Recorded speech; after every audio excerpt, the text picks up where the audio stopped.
बनने को भी रेडी थे। वहीं स्कॉट सीमंस का काम था प्रोडक्ट डेवलपमेंट लीड करना और ड्यूक हैंसन को ऑपरेशंस का इंचार्ज बनाया गया। फंडिंग के लिए ये कई वेंचर कैपिटलिस्ट के पास गए, लेकिन शूज को देखते ही उन्हें डिसमिस कर दिया जाता था। इसीलिए इन्होंने जहां से भी पॉसिबल था वहां से पैसे उठाए। इनके इनिशियल इन्वेस्टर्स में एक बॉडी बिल्डर, ड्यूक के फादर और इनके कुछ फ्रेंड्स शामिल थे। इनका बिजनेस प्लान सिंपल था। नवंबर 2002 में फ्लोरिडा में दुनिया का सबसे बड़ा इन वाटर बोट शो होने वाला था। यहाँ हजारों बोटिंग एंथुसियास्ट आने वाले थे, इसीलिए एक नए बोट शो को लॉन्च करने के लिए ये बेस्ट इवेंट था। उन्होंने वहां एक स्टॉल सेटअप की और अपने फोम शूज को डिस्प्ले कर दिया। शूज को एक नाम भी दिया, द बीच। वहां भी लोगों का एक्सप्रेशन जाना पहचाना था। लोग इन पे हंसते थे और इन्हें अगली बोलते थे। लेकिन इंटरेस्टिंग बात ये थी कि कोई भी इतने यूनिक शूज को इग्नोर नहीं कर पा रहा था। इनफैक्ट स्टॉल के सामने इतनी भीड़ इकट्ठा हो गई कि रास्ता ब्लॉक हो गया और फायर मार्शल को मेगाफोन में अनाउंसमेंट्स करके क्राउड कंट्रोल करना पड़ा। तभी फाउंडर्स को समझ में आया कि इन शूज की अगलीनेस इनका डिसएडवांटेज नहीं बल्कि इनकी मेन मार्केटिंग स्ट्रेटजी है। हर बार जब कोई स्टॉल के पास रुकता तो ये लोग उसे एक पेयर टॉस कर देते और ट्राई करने को कहते, और एक बार वो इसे ट्राई कर लेते तो इसके कंफर्ट और फीचर्स के दीवाने हो जाते। प्लस इसका प्राइस भी केवल $30 था, ट्रेडिशनल बोटिंग शूज से काफी कम। इसीलिए केवल इस बोट शो के दौरान ही इन्होंने 1000 पेयर्स बेच लिए और प्रूव कर दिया कि उनके प्रोडक्ट की डिमांड रियल है। इसी दौरान फाउंडर्स ने कुछ इंटरेस्टिंग ऑब्जर्वेशंस की। उनके शूज और क्रोकोडाइल्स के बीच काफी सिमिलैरिटीज थी। क्रॉक की ही तरह उनके शूज भी पानी के अंदर, पानी के ऊपर और जमीन तीनों में ही कंफर्टेबल थे। क्रोकोडाइल की स्किन उसे स्ट्रॉन्ग और ड्यूरेबल बनाती थी। उसी तरह क्रॉसलाइट मटेरियल इन शूज को स्ट्रॉन्ग और ड्यूरेबल बनाता था। क्रोकोडाइल कई डिकेड्स तक जीते हैं और इनके शूज भी लंबा चलने के लिए बने थे। लेकिन सबसे इंपॉर्टेंट, अपने शेप और होल्स के कारण इनका शू क्रोकोडाइल के हेड से मैच करता था। इसीलिए इन्होंने अपने शू का नाम रखा क्रॉक्स, जो क्रोकोडाइल का ही शॉर्ट फॉर्म है। इवन इसका लोगो और मैस्कॉट भी एक स्माइलिंग क्रोकोडाइल फेस है। और इनकी सबसे पहली टैगलाइन थी गेट अ ग्रिप। 2003 यानी अपने पहले फुल ईयर में इन्होंने 76,000 पेयर्स बेच दिए और $1.2 मिलियन का रेवेन्यू किया। क्रॉक्स की कहानी टेक ऑफ कर चुकी थी, लेकिन पूरे वर्ल्ड के टॉप फुटवेयर ब्रांड्स के सामने क्रॉक्स अभी भी एक बेहद छोटा ब्रांड था। तभी कहानी में एंट्री होती है रॉन स्नाइडर की, जो क्रॉक्स की रॉकेट शिप के लिए हाई ऑक्टेन फ्यूल्स होती थी। उनके लिए क्रॉक्स लंबे समय तक पहनने में भी कंफर्टेबल था, स्ट्रैप के कारण रिलायबल था, इजी टू क्लीन था और हॉस्पिटल फ्लोर में अच्छी ग्रिप देता था। कुक्स और शेफ्स को हॉट किचन एनवायरनमेंट में क्रॉक्स के होल्स के कारण कंफर्ट मिलता था और ग्रीसी फ्लोर में भी ग्रिप मिलती थी। सिमिलरली चिल्ड्रन, गार्डनर और एल्डरली कस्टमर्स के लिए भी क्रॉक्स बेस्ट चॉइस बनने लगा। इनकी सेल्स लिटरली हर कुछ महीनों में डबल ट्रिपल हो रही थी और 2004 में $13.5 मिलियन तक पहुंच गई। इन्हीं रिजल्ट्स को देखते हुए जनवरी 2005 में रॉन स्नाइडर को क्रॉक्स का सीईओ बना दिया गया और अगले कुछ सालों में तीनों फाउंडर्स ने प्रोफेशनल मैनेजमेंट को पूरी कमान सौंप दी और एक-एक करके रिटायर हो गए। स्नाइडर ने चार्ज लेते ही और भी कई नए मॉडल्स ऐड करना चालू कर दिए और अगली कैन बी ब्यूटीफुल के नाम से क्रॉक्स का first ever marketing campaign launch किया। 2006 में क्रॉक्स का आईपीओ आया। ट्रेड ओपन होते ही इनका मार्केट कैप $1.15 बिलियन हिट कर गया और $208 मिलियन रेज करके ये अमेरिकन हिस्ट्री का सबसे बड़ा फुटवेयर आईपीओ बन गया। तीनों फाउंडर्स मल्टी मिलियनियर बन चुके थे। लेकिन सबसे चौंका देने वाली कहानी थी बोट के कैप्टन रॉन ओलिवर की। वही रॉन ओलिवर जो इनकी बोटिंग ट्रिप के दौरान कैप्टन थे, उनकी नेटवर्थ $10 मिलियन से भी ज्यादा हो गई थी क्योंकि उन्होंने भी शुरुआत में क्रॉक्स में इन्वेस्ट किया था। सिमिलरली 2005 में एक स्ट्रगलिंग ग्राफिटी आर्टिस्ट ने एक स्टार्टअप ऑफिस को पेंट पे लेने की जगह उस स्टार्टअप के स्टॉक्स ले लिए। केवल 7 सालों बाद उन शेयर्स की वैल्यू $200 मिलियन हो गई। बाय द वे, वो स्टार्टअप कोई और नहीं बल्कि फेसबुक था। ये तो केवल एक एग्जांपल है कि लॉन्ग टर्म और पेशेंट इन्वेस्टिंग से क्या हो सकता है। लेकिन अमेरिका का स्टॉक मार्केट लिटरली ऐसी स्टोरीज से भरा पड़ा है। हम इंडियंस भी अमेरिकन कंपनीज के प्रोडक्ट्स को डेली बेसिस पे यूज करते हैं, लेकिन अगर वेल्थ बनानी है तो इन कंपनीज का यूजर नहीं बल्कि इनका ओनर बनना। $1 बिलियन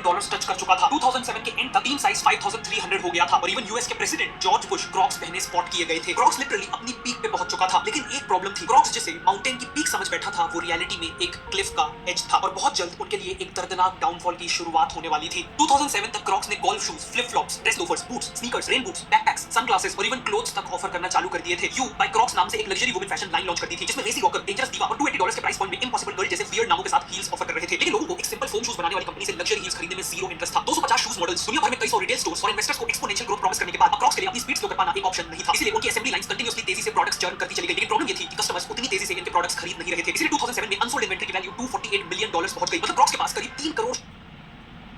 ये तो केवल प्रॉब्लम्स की शुरुआत थी। कई ब्रांड्स बर्बाद हो जाते हैं क्योंकि वो विजिबल ही नहीं होते, वो कस्टमर्स तक पहुंच ही नहीं पाते। लेकिन क्रॉक्स की प्रॉब्लम ये थी कि वो कुछ ज्यादा ही विजिबल था। वो लिटरली हर जगह मौजूद था। Shoe stores, sporting goods store, department stores, 7-Eleven store, airport kiosk, petrol pumps और even garden supply stores. Crocs हर जगह मिल रहा था। चाहे यूएस प्रेसिडेंट हो या एक गार्डनर, ग्रैंडमदर हो या ग्रैंडचिल्ड्रन, सेलिब्रिटी शेफ हो या पेट्रोल पंप अटेंडेंट, लिटरली हर कोई क्रॉक्स पहने दिख रहा था। इसलिए इवेंचुअली लोगों के मन में क्रॉक्स के लिए एक फटीग, एक थकान डेवलप होने लगी और इवेंचुअली यही फटीग हेट में कन्वर्ट हो गई। कनाडा के 2 टीनेजर्स ने लिटरली ihatecrocs.com नाम से एक रियल वेबसाइट बना डाली, जिसकी टैगलाइन थी dedicated to elimination of Crocs. उन्होंने क्रॉक्स को फायर क्रैकर से ब्लो अप किया, सीजर से काटते हुए वीडियो बनाए और क्रॉक्स के अगेंस्ट कई ब्लॉग्स लिखे। इवन 1000 से ज्यादा I hate Crocs T-shirt sale कर दी। फाइनली टाइम मैगजीन ने क्रॉक्स को 50 वर्स्ट इन्वेंशंस की लिस्ट में शामिल कर लिया। अब तक क्रॉक्स दुनिया का सबसे हेटेड फुटवेयर बन चुका था। लेकिन इसी दौरान कुछ ऐसा हुआ जिसने सिचुएशन को और भी बिगाड़ दिया। कई ऐसे इंसिडेंट सामने आए जिसमें क्रॉक्स का सॉफ्ट क्रॉसलाइट फोम एस्केलेटर गैप्स में फंसने लगा, जिससे कई लोग स्पेशली बच्चे इंजर्ड हो गए। इन इंसिडेंट्स की 186 कंप्लेंट्स आई और जापान ने क्रॉक्स को ऑफिशियल वार्निंग तक दे डाली। 2008 तक क्रॉक्स जैसे तैसे इन सबको मैनेज कर रहा था कि तभी आउटसाइड वर्ल्ड में कुछ ऐसा हुआ जिसने उन्हें जड़ से हिला दिया। 2008 ग्लोबल फाइनेंशियल क्राइसिस। जिस कंपनी ने पिछले साल प्रॉफिट किया था, उसी कंपनी ने इस साल $185 मिलियन का लॉस बना चुके थे। लेकिन वो कहते हैं ना, it's not over until it's over. कहानी में आगे कुछ ऐसा होने वाला था जो बिजनेस हिस्ट्री का one of the most iconic comeback साबित होने वाला था।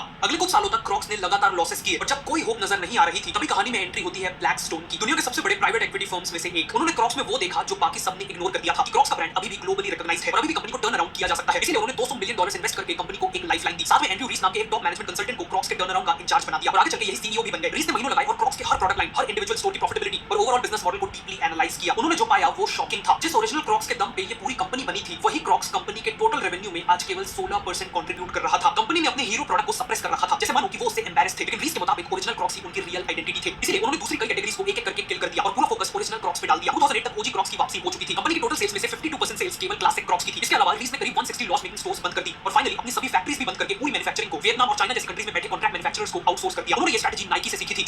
बनाते, केवल उनका डिजाइन और मार्केटिंग हैंडल करते हैं। इस एसेट लाइट मॉडल से काफी सेविंग्स होती है। इन सभी चेंजेस से क्रॉक्स वापस सर्वाइव करने लगा, लेकिन रीस का ऑब्जेक्टिव सर्वाइव नहीं बल्कि थ्राइव करना था। सरप्राइजिंगली इनकी कमबैक स्टोरी में सबसे बड़ा रोल प्ले किया एक छोटी सी चीज ने। इन्हें कहते हैं जिबिट्स। ये बेसिकली प्लास्टिक डेकोरेटिव एक्सेसरीज हैं जिन्हें क्रॉक्स के होल्स में फिक्स करा जा सकता है। 2005 में शेरी नाम की एक मदर ने कैजुअली अपने बच्चों के क्रॉक्स को प्लास्टिक फ्लावर्स और राइनस्टोन से डेकोरेट कर दिया और इनका नाम रखा जिबिट्स। उनके हस्बैंड ने एक वेबसाइट बना के इसे बिजनेस में कन्वर्ट कर दिया और कुछ ही समय में वो करोड़ों की सेल्स कर रहे थे। क्रॉक्स ने इन्हें नोटिस किया और $20 मिलियन में एक्वायर कर लिया। लेकिन इसके बाद कई सालों तक क्रॉक्स ने जिबिट्स में कुछ ज्यादा इनोवेशन नहीं किया। पर सीईओ एंड्रू रीस ने नोटिस किया कि हर एक क्लासिक क्रॉक्स पेयर में 26 होल्स होते थे। मतलब अगर कोई $50 में क्रॉक्स खरीदता है और हर होल में $5 का जिबिट्स पर exclusive limited edition Crocs launch करेंगे कस्टमाइज्ड जिबिट्स के साथ। 2018 में उन्होंने पॉपुलर रैपर पोस्ट मलोन के कोलैबोरेशन में क्रॉक्स और जिबिट्स लॉन्च किए। प्राइस था $60 एंड गेस व्हाट, केवल 10 मिनट में पूरा स्टॉक सोल्ड आउट हो गया। इसके बाद बैड बनी, जस्टिन बीबर, KFC और इवन बेलेंसियागा के साथ पार्टनरशिप्स में ड्रॉप्स किए गए और ये सभी सोल्ड आउट हो गए। फिर क्रॉक्स ने Harry Potter, Marvel, Disney, star Wars, Pokemon और NBA जैसी फ्रेंचाइजीज के साथ लाइसेंसिंग डील्स की और इनके कस्टम जिबिट्स जनरली ही अपने स्टोर्स में अवेलेबल करवा दिए। अब एक हैरी पॉटर फैन अपने क्रॉक्स को हॉगवर्ट्स की थीम में कन्वर्ट कर सकता था, मार्वल का फैन हल्क का फेस लगा सकता था और बास्केटबॉल फैन अपनी फेवरेट टीम को सपोर्ट दिखा सकता था। एज अ रिजल्ट क्रॉक्स के 70% plus customers, specially young customers, shoes के साथ-साथ जिबिट्स भी खरीदने लगे और क्रॉक्स जेन ज़ी कस्टमर्स का फेवरेट फुटवेयर ब्रांड बन गया, जिससे 2019 में क्रॉक्स का रेवेन्यू रिकॉर्ड $1.2 बिलियन क्रॉस कर गया। लेकिन तभी एक ऐसा इवेंट हुआ जिसने पूरी दुनिया को शॉक कर दिया, कोविड-19। हर इंडस्ट्री की तरह फुटवेयर इंडस्ट्री भी क्रैश करने लगी, लेकिन क्रॉक्स के साथ कुछ अनबिलीवेबल हुआ। क्रैश करने की जगह क्रॉक्स की सेल्स एक्सप्लोड कर गई क्योंकि वो नेचुरली पैंडेमिक के लिए एक परफेक्ट शू था। लॉकडाउन के दौरान इसे पूरे दिन घर में पहने रखना बेहद कंफर्टेबल था, प्लस इसे इजीली सैनिटाइज किया जा सकता था और हर बार की तरह हेल्थ केयर वर्कर्स जिन्होंने पूरे पैंडेमिक में सबसे ज्यादा मेहनत की, उन्होंने भी ड्यूटी के लिए क्रॉक्स को ही चुना। खुद क्रॉक्स ने free pair for health care नाम से एक प्रोग्राम चलाया जिसमें फ्रंटलाइन हेल्थ केयर वर्कर्स को 8,60,000 pairs of Crocs worth $40 million donate किए, जिससे इनकी काफी पॉजिटिव ब्रांड इमेज बन गई। लेकिन कोविड के दौरान वायरस के अलावा एक और चीज फैल रही थी, short form content, specially TikTok. बिना कुछ करे ही क्रॉक्स टिकटॉक पे एक्सप्लोड कर गया, जहां जेन ज़ी किड्स जिबिट्स का यूज करके अपनी क्रिएटिविटी दिखा रहे थे। Before after videos, Jibbitz customization videos और अनबॉक्सिंग वीडियोस, इनमें मिलियंस में व्यूज आ रहे थे और क्रॉक्स को करोड़ों की फ्री पब्लिसिटी मिल रही थी। क्रॉक्स ने भी $1000 क्रॉक्स चैलेंज नाम से कैंपेन लॉन्च किया। फैंस को चैलेंज किया कि वो $1000 लगा के अपने क्रॉक्स को कस्टमाइज करें। 300 करोड़ क्यूमुलेटिव व्यूज के साथ ये टिकटॉक की हिस्ट्री का one of the most successful campaign बन गया। इन सभी स्ट्रेटजीज ने क्रॉक्स को न केवल एक सेकंड लाइफ दी बल्कि उसे कंप्लीटली ट्रांसफॉर्म कर दिया। उनका रेवेन्यू साल दर साल एक्सपोनेंशियली ग्रो करने लगा और 2024 तक $4.1 बिलियन तक पहुंच गया। क्रॉक्स की कहानी हमें बिजनेस के साथ-साथ पर्सनल लाइफ लेसंस भी देती है। पूरी जर्नी के दौरान कई लोग क्रॉक्स पर हंसे, उसे अगली कहा, वर्स्ट इन्वेंशन तक कह दिया। शायद इसी से इन्फ्लुएंस होकर क्रॉक्स ने खुद को ऐसा बनाने की कोशिश की जो उसकी कोर आइडेंटिटी से कोसों दूर था और यही आइडेंटिटी शिफ्ट उसके डाउनफॉल का कारण बना। लेकिन जब क्रॉक्स ने दोबारा अपनी असली आइडेंटिटी को एक्सेप्ट किया बिना किसी शर्म के, बिना किसी अपॉलॉजी के, तो उसका एक कमाल का कमबैक हुआ। क्योंकि अगर कोई भी चीज डिफरेंट होती है तो दुनिया उस पर पहले हंसती है, फिर उसे एक्सेप्ट कर लेती है और आखिर में उसे सेलिब्रेट करती है। ये थी कहानी क्रॉक्स की।